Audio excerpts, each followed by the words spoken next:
주께 영광의 박수 드리죠. 감사합니다. 네, 우리 인도네시아에 1년 있다가 오신 우리 전병우 형제님 예배 오셨나요? 3부 예배. 네, 감사합니다. 이번 주 토요일 날 결혼하게 되는 우리 전대승 형제님, 조수연 자매님, 잠깐 한번 자리에 일어나 주시겠습니까? 네, 우리 축복의 박수를 보내주시기 바랍니다. 네, 감사합니다. 네, 금조철야의 주일에 오셔서 말씀을 전해줬던 도미니카 선교사님, 정정호 선교사님이 저에게 메일을 보내주셨어요. 쓰레기 매립장에서 선교를 하시는데 그곳에 병원을 하나 세우는데 후원하는 분이 사정상 그만두게 되어서 그 후원이 병원 운영이 좀 어렵게 되었다고 연락이 왔습니다. 혹시 여러분 중에 마음에 감동이 있는 분들은 그 병원이 계속 될 수 있도록 또 후원해 주시면, 도미니카 선교사님 후원 이렇게 해서 후원해 주시면 감사하겠습니다. 매주 토요일 마지막 주 주인 예배는 앞으로 성령 집회로 예배를 드리겠습니다.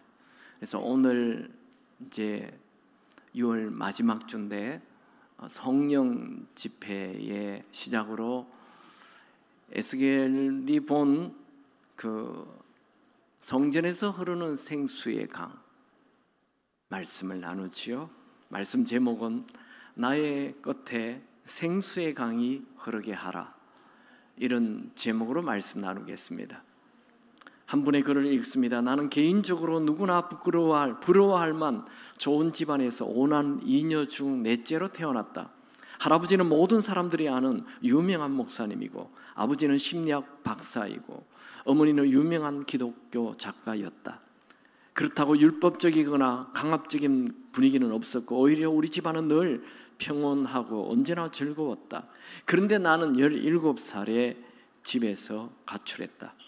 사춘기가 되어 반항하지 않는 날이 없었다. 짧은 몇 년 사이에 내 반항심과 이기심은 거대한 블랙홀이 되어 가족 전체를 괴롭혔다.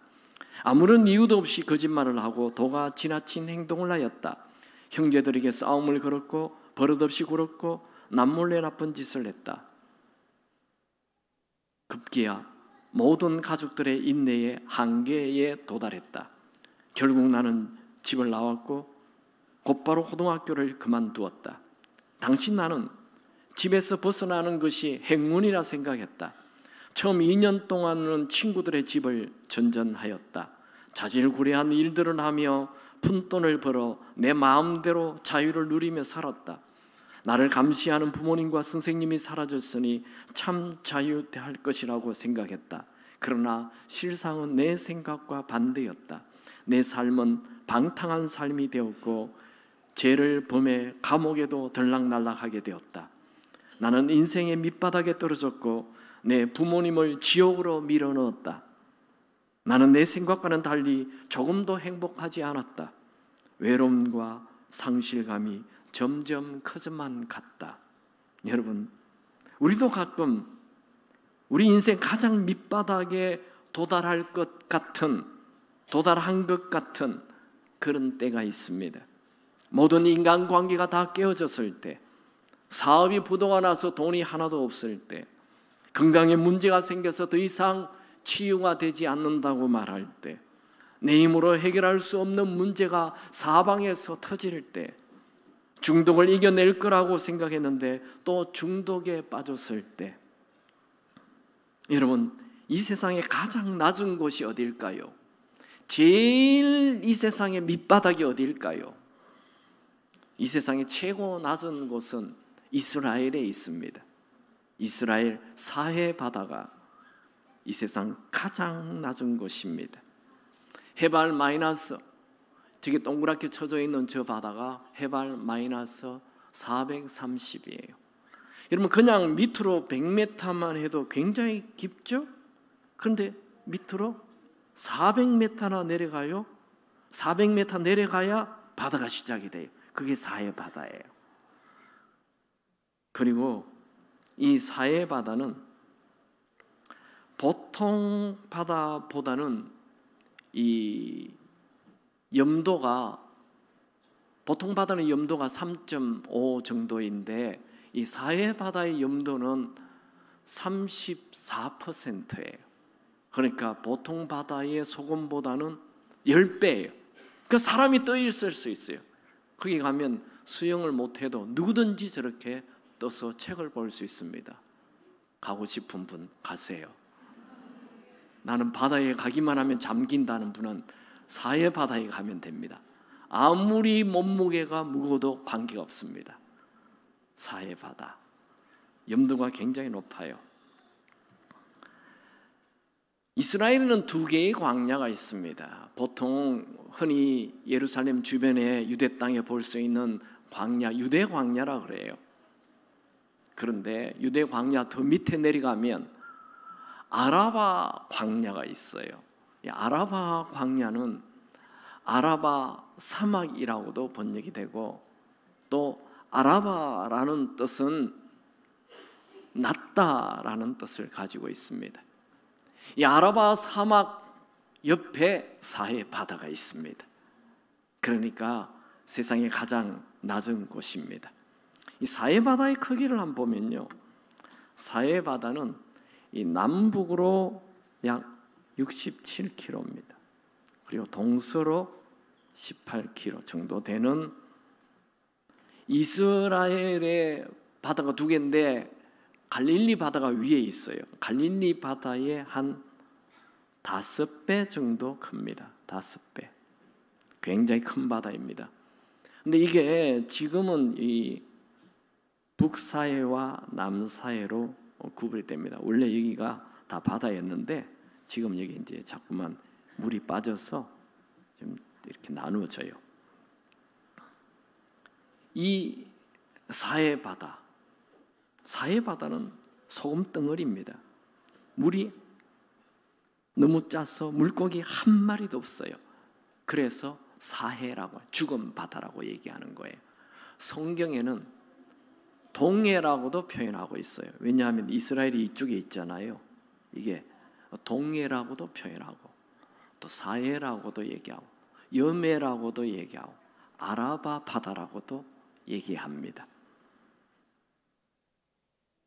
제가 우리 교우들과 함께 이 사해 바다를 갔었는데요, 그 사해 바다는 우리가 간 곳이 한 이 정도까지 쭉 차를 타고 이 정도까지 내려갔는데, 이 사해 바다 근처에 여기 땅들을 보니까 이 땅들은 완전히 사람이 우리가 보는 그냥 그 광야 정도가 아니고 아주 푸석푸석한, 그냥 손만 대어도 깨어지는 그런 땅이에요. 그러면 이 사해 바다를 하나님이 처음부터 만들었을까요? 아닙니다. 원래 이 아브라함이 사해 바다 근처에 있는 여기 소돔, 여기 빨간색이 있는데 여기 소돔, 이 소돔이라는 곳에는 아주 비옥한 땅이었어요. 비옥한 땅이어서 이 아브라함과 롯이 헤어질 때 롯이 이 사해 바다 근처 비옥한 땅을 차지했어요. 그런데 이 소돔과 고모라가 부패하고 타락하여 하나님께서 하늘에 유황불을 내리죠. 그래서 사해 바다가 되는 거예요. 가보면 이런데 특별히 여기 제가 지금 동그라미 치는 이 부분이 소돔이라고 얘기하는데, 요르단 사람들은 여기가 또 소돔이라고 해요. 지금 이제 여기 소돔이라고, 요르단 사람들은 이 지역이 다 요르단이고 이 지역이 이스라엘이거든요. 그러니까 자기들도 여기 소돔이라고 얘기하고, 이스라엘의 많은 학자들은 이 사해 바다 이 두 번째 밑에 여기쯤에 소돔이지 않나, 사회학자들은, 그 고고학자들은 그런 얘기를 해요. 어쨌든 이 사해 바다 근처에 유황불의 흔적이 어마어마하게 많습니다. 땅이 다 그냥 손만 대어도 부서지는 땅입니다. 그리고 이곳에는 수많은 유황들이 세상에서 볼 수 없는 유황 농도 90%가 넘는 유황 덩어리가 이 지역에 수십만 개가 떨어져 있습니다. 여러분, 성경은 팩트입니다. 아멘입니까? 성경에 기록된 것은 신화가 아닙니다. 정말 일어난 일입니다. 그래서 사해 바다가 되는 거예요. 죽는 땅이 되는 거예요. 죽은 땅이 되어버렸습니다. 여러분, 이 죽은 사해 바다 살아날 수 있을까요? 이미 지금 물고기 한 마리가 살지 않아요. 도무지 살아날 가능성이 없는 이 사해 바다. 여러분, 여러분이 지금 내 인생 제일 밑바닥에 떨어져 있어요. 살아날 수 있을까요? 이리저리 보아도 아무런 희망이 없는, 소망이 없는 내 인생 살아날 수 있을까요? 저는 오늘 에스겔의 생수가 흐르는 이 환상을 통해 그 답을 찾아보고자 합니다. 에스겔은 소망의 책입니다. 에스겔은 제사장의 아들로 태어나서 자기도 제사장이 됩니다. 그런데 이스라엘의 나라가 바벨론 땅에 침공을 받아서 그는 25세에 바벨론 땅에 포로로 끌려갔습니다. 그가 그 포로 생활한 지 5년쯤에 나이 30쯤에 포로 수용소 옆에 있는 그발 강가에서 환상을 하나 보게 됩니다. 그는 그 포로 수용소에서 자기 아내가 죽고 나라가 망하고 포로로 살아가고 그 어디에도 희망이 없는 상황에 처했을 때 하나님께서 그에게 환상을 보여주십니다. 여러분, 우리가 내 인생 제일 밑바닥에 떨어졌을 때 제일 중요한 것이 뭘까요? 첫 번째로 꿈과 환상을 가져야 합니다. 많은 사람들은 젊은 나이에 꿈을 꿉니다. 중고등학생 때 요고 시절에 다 희망, 꿈, 비전을 가지지요. 그런데 살다 보면 그 꿈이 어느덧 사라지고 그 비전이 다 없어져 버립니다.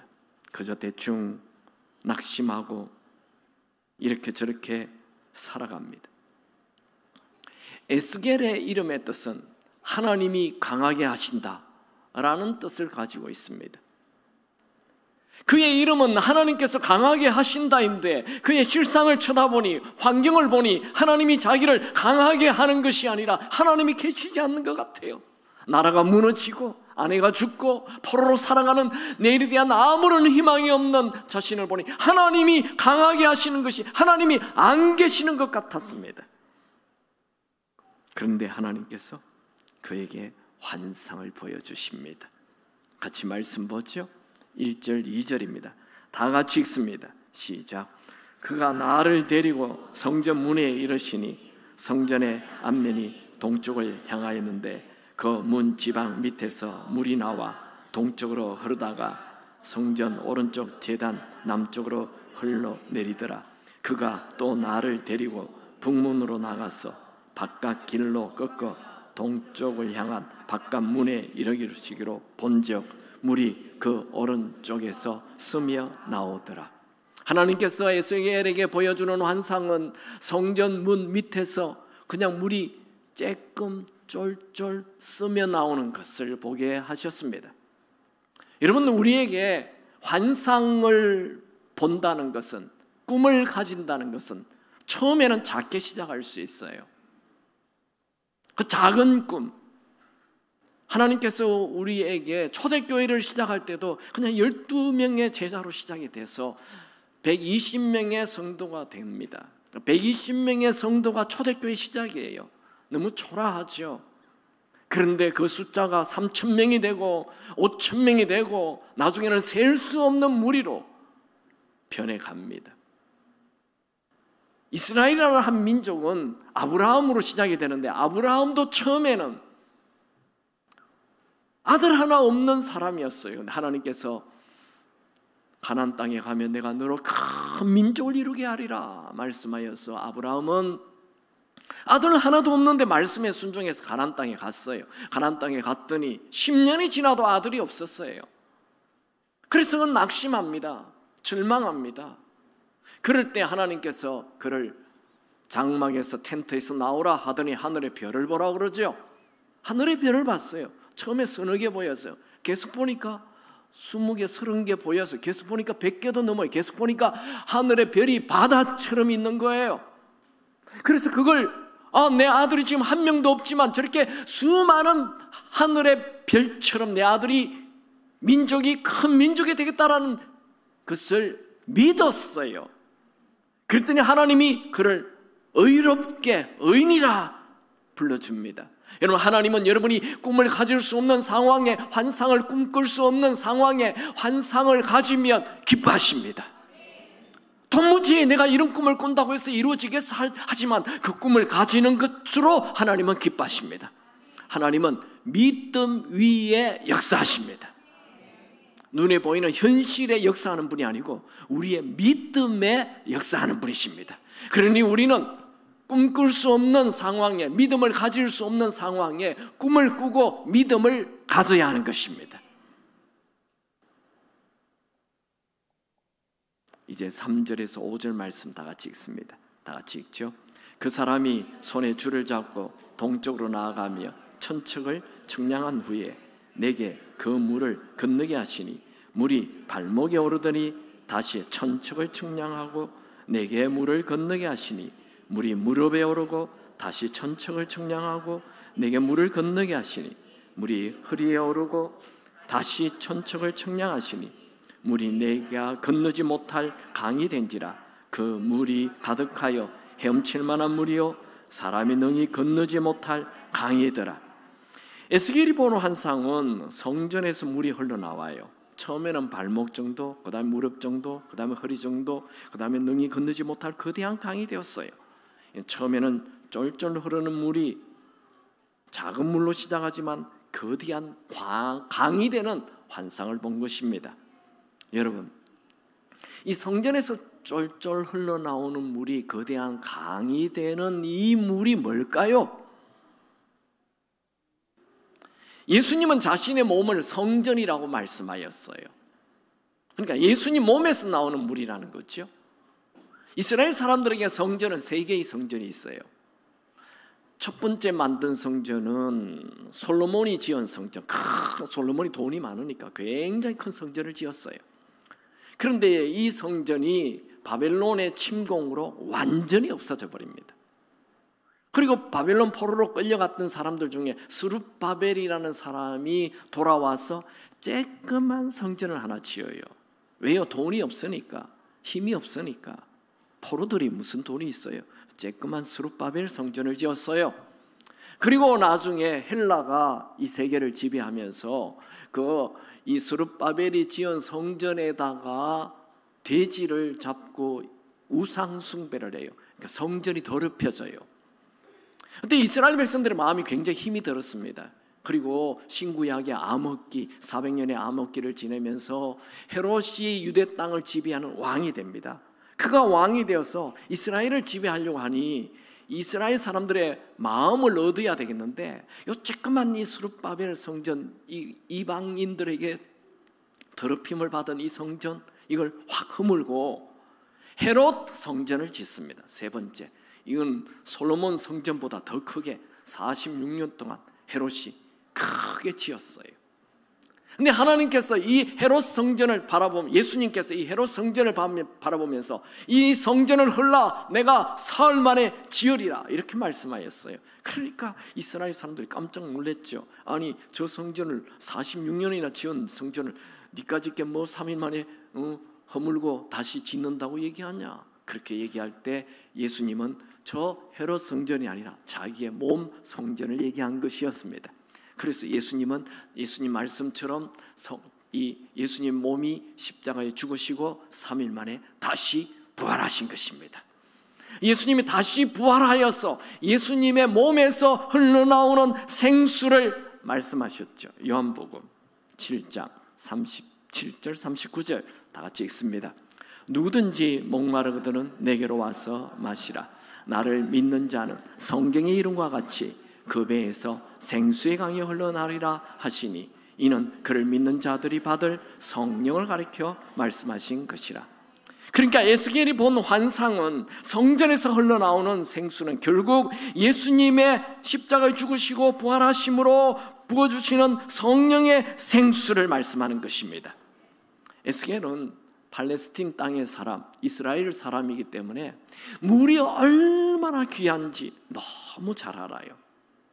그가 바벨론 땅에 포로로 살아가는데 이 성전에서 나오는 생수가 점점 커져서 거대한 강이 되는 것을 환상으로 보았을 때 그의 마음이 막 가슴이 뛰었습니다. 막 흥분이 됐습니다. 신이 났습니다. 기대가 생겼습니다.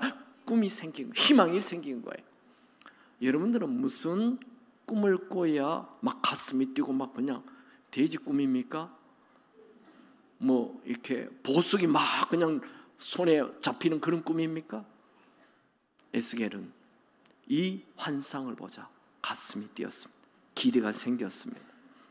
여러분이 인생이 아무리 밑바닥에 있다 하더라도 성령의 생수가 여러분에게 흘러와서 여러분을 살리게 될 그 비전, 그 환상을 가지기 바랍니다. 두 번째, 인생의 밑바닥에 갔을 때는 살아날 것에 대한 희망을, 믿음을 가져야 합니다. 환상만 보고 환상으로 끝나면 안 됩니다. 그 환상이 정말 나에게 일어날 것을 믿는 믿음을 가져야 합니다. 하나님은 언제나 믿음 위에 역사하시죠. 6절에서 10절까지 같이 읽겠습니다. 다 같이 읽죠. 그가 내게 이르시되 인자야 네가 이것을 보았느냐 하시오. 나를 인도하여 강가로 돌이가게 하시고 내가 돌아가니 강 좌우편에 나무가 심이 많더라. 그가 내게 이르시되 이 물이 동쪽으로 향하여 흘러 아라바로 내려가서 바다에 이르리니 이 흘러내리는 물로 그 바다의 물이 되살아나리라. 이 강물이 이르는 곳마다 번성하는 모든 생물이 살고 또 고기가 심히 마르리니 이 물이 흘러 들어가므로 바닷물이 되살아나겠고 이 강에 이르는 각처의 모든 것이 살 것이며 또 이 강가에 어부가 설 것이니 엔게디에서부터 에네클라임까지 그물 치는 곳이 될 것이라. 그 고기가 각기 종류를 따라 큰 바다의 고기같이 심히 많으려니와. 성전에서 흘러나오는 물이 급히 아라바 사막을 지나 사해 바다로 쑥 들어갔습니다. 성전에서 흘러나오는 물이 사해 바다로 쑥 들어가는 것은 너무나 당연한 일입니다. 왜냐하면 사해 바다가 해발 마이너스 430이나 되니 이 세상에서 제일 낮은 곳이기 때문에 그냥 물이 쑥 들어가는 거예요. 여러분, 누구에게 성령의 생수의 강이 흘러 들어갑니까? 가장 낮아진 사람, 겸손한 자에게 성령의 생수가 흘러 들어가는 것입니다. 여러분, 지금 여러분이 인생 제일 밑바닥에 떨어진 사해 바다입니까? 불평하지 말고 겸손하게 낮아져서 성령의 생수를 사모하시기 바랍니다. 낮아진 자에게 성령의 생수가 흘러 들어가는 것은 영적 사실입니다. 여러분, 에스겔서 47장 6절에서 10절까지 이 짧은 4절 안에 바다의 물이 되살아나리라. 생물이 살고 바다의 물이 살아나겠고 모든 것이 살 것이며. 여러분 들리십니까? 되살아나리라, 살고 되살아나리라, 모든 것이 살 것이며. 아멘이 없어서 다시 얘기합니다. 되살아나리라, 살고 되살아나리라, 모든 것이 살 것이며. 죽는다가 아닙니다. 끝이다가 아닙니다. 산다입니다. 되살아난다입니다. 한 개만 사는 것이 아닙니다. 모든 것이 다 살아납니다. 여러분, 성경책 에스겔서 47장 6절에서 여기 10절까지 나오는 산다라는 단어에 여러분 동그라미를 치시기 바랍니다. 특별히 산다라는 단어는 히브리어로 라파라는 단어인데, 이 라파는 치료, 치유, 회복이라는 단어입니다.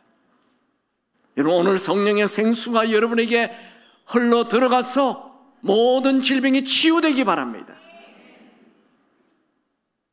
여러분, 여러분의 인생이 도무지 살아날 수 없는 상황입니까? 괜찮습니다. 우리에겐 낮은 자에게 흘러 들어오는 성령의 생수가 있습니다. 여러분, 생수의 강이 흘러 들어오는 환상을 보고 내 모든 것을 살려낼 것이라는 믿음을 가지시기 바랍니다.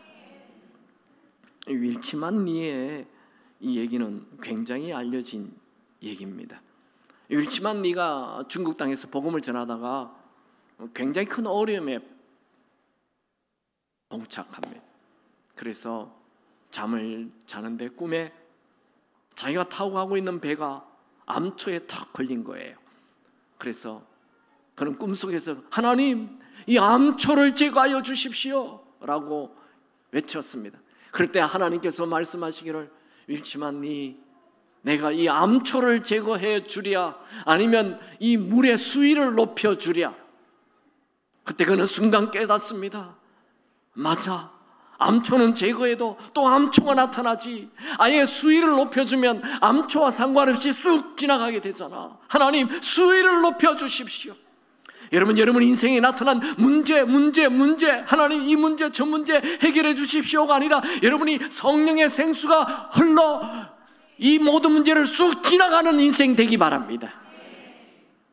10절에 보면 엔게디와 에나클라임까지 어부들이 그물을 치는 어촌이 될 것을 말합니다. 자, 한번 다시 사해바다를 한번 볼까요? 사해바다를 보면 이 사해바다는 이 북사해바다와 남사해바다, 원래는 하나였는데 자꾸만 물이 줄어들어서 지금 이렇게 자꾸만 작아지고 있습니다. 이 북사해바다 제일 한 가운데쯤에 엔게디라는 게 있습니다. 엔게디는 조그만 오아시스입니다. 오아시스. 그리고 사해바다가 시작되는 지점에 에네클라임이라고 있어요. 여기서 그 쿰남이라고 이스라엘의 성경 중에 제일 오래된 사해 사본이 발견되죠. 성경이 발견되죠. 이 에네클라임, 여기도 조그만 오아시스입니다. 이 나무가 좀 있어요. 지금도 가보면 이 엔게디와 에네클라임에는 나무가 있습니다. 그 조그만 오아시스가 있어요. 그런데 생수의 강이 흐르니까 이 전체가 다 어촌이 됩니다. 어부가 살게 된다. 지금 이게 물고기 한 마리도 없어요.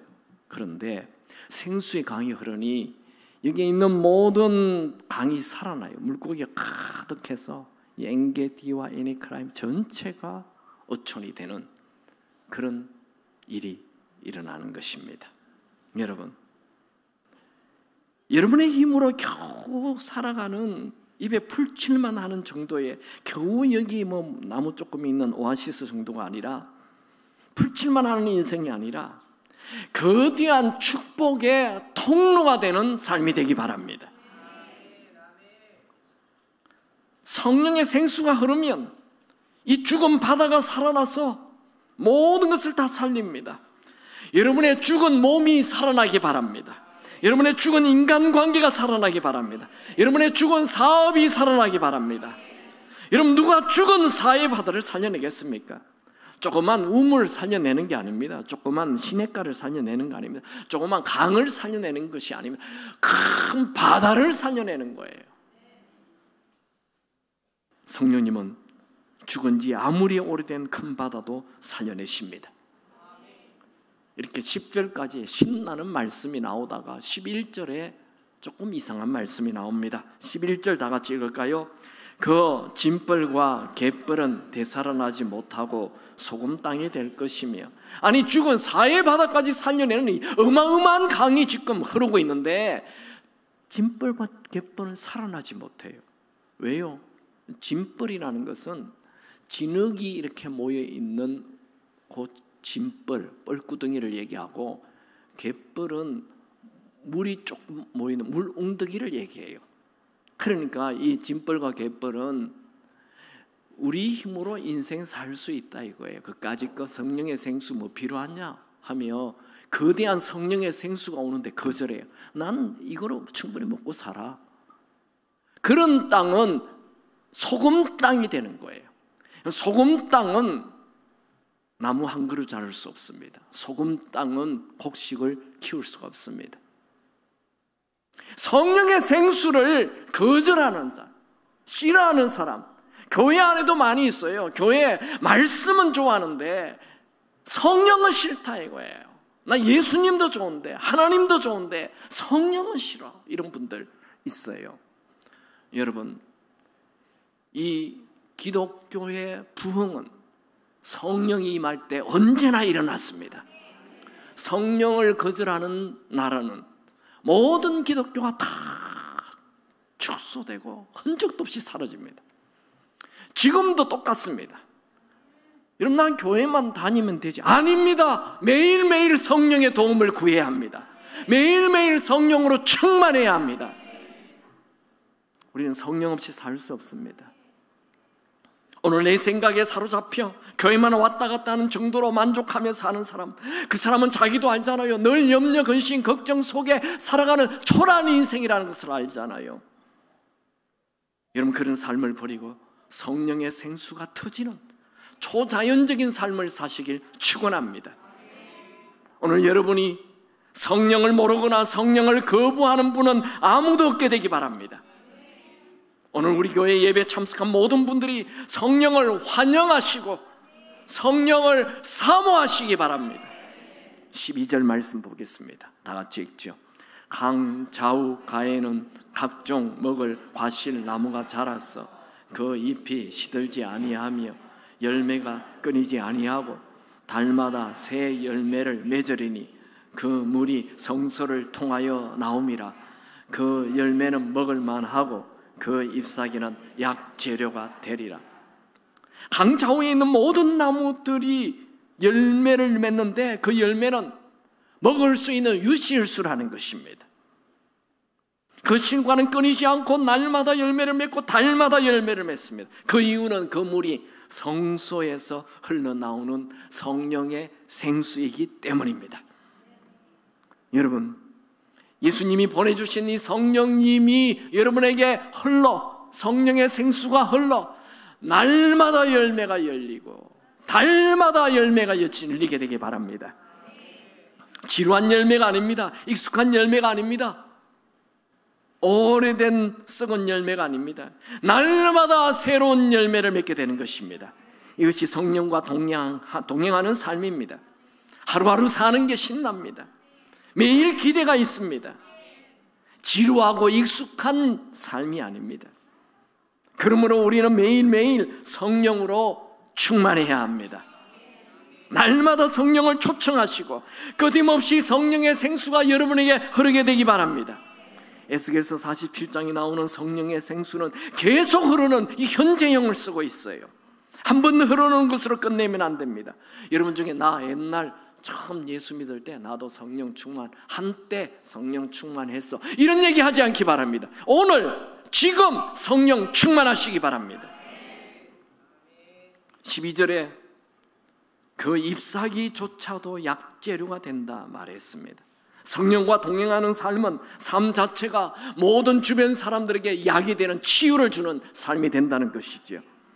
여러분을 만나기만 하면 죽어가는 사람이 살아나게 되고, 여러분을 만나기만 하면 비전 없는 사람이 비전 가지게 되고, 여러분을 만나기만 하면 열정 없는 사람이 열정 가지게 되기 바랍니다. 그냥 여러분이 옆으로 쑥 지나만 가도 치유가 되기 바랍니다. 할렐루야. 어떤 사람은 쑥 지나가면 찬바람이 나는 사람이에요. 쑥 지나가면 힘이 드는 사람이 있어요. 그냥 지나만 가도 좋은 사람, 기분이 좋아지는 사람, 성령의 사람인 거예요. 여러분, 성령의 사람이 되길 축원합니다. 오늘 저는 여러분 모두가 남들에게 치유를 주는 그런 사람이 되길 축원합니다. 우리 성령님은 어떠신 분입니까? 나를 아시고 나를 만드시고 나를 인도하시고 내 연약함을 도와주시는 보혜사 성령님이십니다. 이 보혜사라는 말은 나라는 인물에 대하여 언제나 긍정적으로 생각하고 나를 변호해주고 나를 보호해주고 나를 인도해주고 나를 가르쳐주는 분을 보혜사라고 얘기하는 것입니다. 우리 인생의 최고의 동행자는, 동반자는 성령 하나님이십니다. 성령님과 함께하면 더 이상 거친 광야에서 메마른 나무로, 열매 하나 없는 나무로 살지 않습니다. 성령님과 동행하면 더 이상 죽은 바다로 머물러 있지 않습니다. 여러분, 교회 다니기만 하지 마십시오. 성령의 생수가 흐르는 인생이 되기 바랍니다. 그러려면 성령의 강을 사모해야 합니다. 그리고 성령의 강이 나에게 오도록, 밀려오도록 간절히 원해야 합니다. 성령과 동행하지 않고는 아무도 승리하는 인생을 살 수 없습니다. 혹시 오늘 죽은 바다처럼, 사해 바다처럼 아무런 생기도 없이 무기력하게 사는 분 계십니까? 인간의 눈으로 볼 때 도무지 살 소망이 없는 분이라 할지라도 성령이 임하면 살아납니다. 우리에게 부족한 것은 돈이 아닙니다. 우리에게 부족한 것은 건강이 아닙니다. 우리에게 부족한 것은 생수, 성령의 생수가 부족한 것입니다. 성령의 강은 죽은 나무를 살리는 정도가 아니고 죽은 바다라도 살리는 엄청난 능력이 있습니다. 오늘 성령의 생수가 흘러 여러분과 여러분의 가정과 교회와 민족을 살리는 여러분이 되길 축원합니다. 하나님은 성령의 생수의 강을 준비하고 계십니다. 지금도 이 성령의 생수를 흘려 보내길 원하십니다. 어떤 자에게 성령의 생수가 쑥 들어갑니까? 오늘 메시지 하나입니다. 사해바다, 낮아지기만 하면, 내가 낮아지기만 하면, 겸손해지기만 하면, 간절히 원하기만 하면. 근데 많은 사람들의 최고의 문제는 교만입니다. 교만. 나 성령 없이도 살 수 있어. 자기가 사해바다인 줄도 몰라요. 자기가 짐벌 개뿔인지도 몰라요. 사해바다, 낮아지면 영적 진리는 간단합니다. 낮아진 자에게 성령이 그냥 쑥 밀려 들어오는 것입니다. 서두에 소개한 17세 가출 소년의 얘기를 계속 읽어보죠. 나는 술에 취해 잠을 자다가 아침에 깨어질 듯한 아픈 머리를 감싸고 잠에서 깨어났다. 갑자기 참기 힘든 허무함이 밀려왔다. 문득 그날이 주일 아침이라는 생각이 들었다. 이제 이 외롭고 지루한 생활이 지긋지긋해졌다. 술을 많이 먹은 숙취로 인한 갈증도 갈증이지만 뭔가 초월적인 것에 대한 갈증이 생겼다. 그래서 그냥 내 스스로 교회에 가기로 결심했다. 그 즉시 옷도 갈아입지 않고 침대에서 스프링처럼 튀어나갔다. 교회 예배에 늦게 도착하여 몇 개 남지 않는 좌석으로 비집고 들어갔다. 부모님의 집을 떠나 자기 만족과 자유를 외치는 세상에서 녹초화된 나는 오직 하나님만 찬양하는 그곳에서 날아갈 듯한 상쾌함을 느꼈다. 그날 아침 목사님의 설교 다 이해할 수 없었다. 찬송도 다 이해가 되지 않았다. 하지만 예배 스타일이나 사람들의 차림새 따위는 중요하지 않았다. 그날 평생 잊을 수 없는 뭔가를 만났다. 갈급한 내 영혼에 성령의 생수가 흘러 들어온 것이다. 예배는 끝났지만 나는 한참 동안 자리를 떨 수 없었다. 예배 후 집으로 돌아와 이 말할 수 없는 만족감이 도대체 어디서 온 것일까? 내 삶은 송두리째 변화되었다. 그 다음 주일이 기다려졌다. 이 소년이 바로 빌리그리안 목사님 손자 줄리안 차비진 목사님입니다. 낮은 자에게 성령의 생수가 흘러 들어오는 것은 자연스러운 것이고 영적인 진리입니다. 김영미 교수의 글을 읽어보겠습니다. 소프라노 김영미 교수의 간정. 그녀는 동양의 마리아 칼라스라고 불리는 분입니다. 그런데 2년 동안 극심한 우울증과 신경쇠약으로 노래도 못할 정도로 고통스러운 세월을 보냈다. 이혼도 이혼 직전에 있었다. 그 계기는 어머니의 죽음이었다. 슬픔도 슬픔이지만 그로 인해 인간 존재에 대한 고뇌가 생겼다. 죽으면 아무것도 아닌 것이 인생이라는 생각이 밀려오자 자신의 화려한 무대 모습이 무력하게 느껴졌다. 무의미하게 느껴졌다. 매일 밤마다 악몽에 시달렸다. 엄마를 따라 같이 죽고 싶어졌다.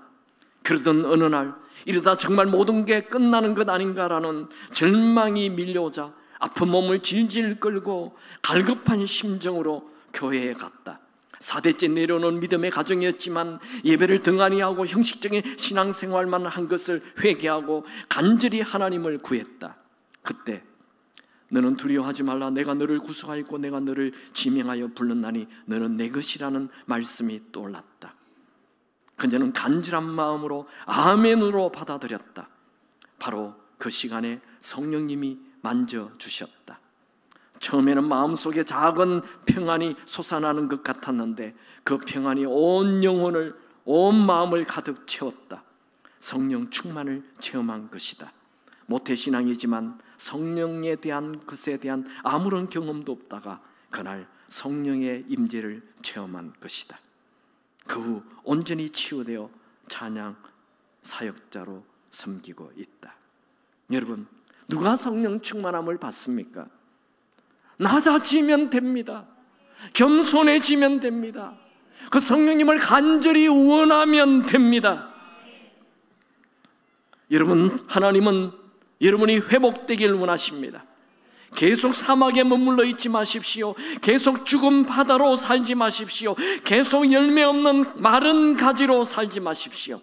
여러분은 하나님의 꿈을 이루기 위해 이 땅에 보내진 하나님의 존귀한 자들입니다. 여러분, 패배자의 인생을 살지 마시고 기적을 이루는 인생을 사시길 축원합니다. 지금 조금 어렵다고 낙심하거나 절망하지 마십시오.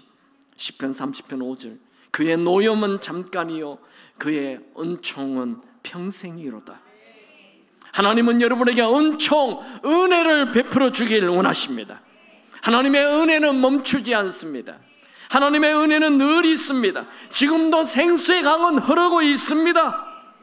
그 생수의 강이 여러분의 삶에 흐르게 하시기 바랍니다. 지금 여러분의 강에 무엇이 흘러들어오고 있습니까? 불평과 불만과 거짓말과 절망이 흘러들어오고 있습니까? 아닙니다. 그건 하나님이 원하는 삶이 아닙니다. 여러분에게 생수의 강이 흘러 들어와야 합니다. 저는 지금 여러분들에게 이 세상에서 성공했느냐 묻고 있지 않습니다. 여러분의 삶에 생수의 강이 흐르고 있느냐 묻고 있습니다. 여러분에게 생수의 강이 흘러 가족을 살려내고 교회를 살려내고 여러분 주변 사람을 다 살려내는 자 되시길 축원합니다. 말씀의 결론을 맺죠. 한번 말씀을 정리해 봅시다. 여러분, 여러분의 삶에 생수의 강이 흐르게 되기 바랍니다. 어떻게 하면 생수의 강이 흐릅니까? 첫 번째로 꿈과 환상을 보십시오. 생수의 강이 흐르는 꿈과 환상을 보십시오. 두 번째는 그 생수의 강이 나를 살려낼 것이라는 믿음을 가지고 이 생수의 강을 구하시기 바랍니다. 구하는 자에게, 내가 사해바다처럼 낮아진 자에게 성령의 생수가 흐릅니다. 여러분, 지금 여러분의 인생의 제일 밑바닥에 떨어졌습니까? 그 자리가 생수의 강이 흘러 들어오는 축복의 자리가 되길 축원합니다.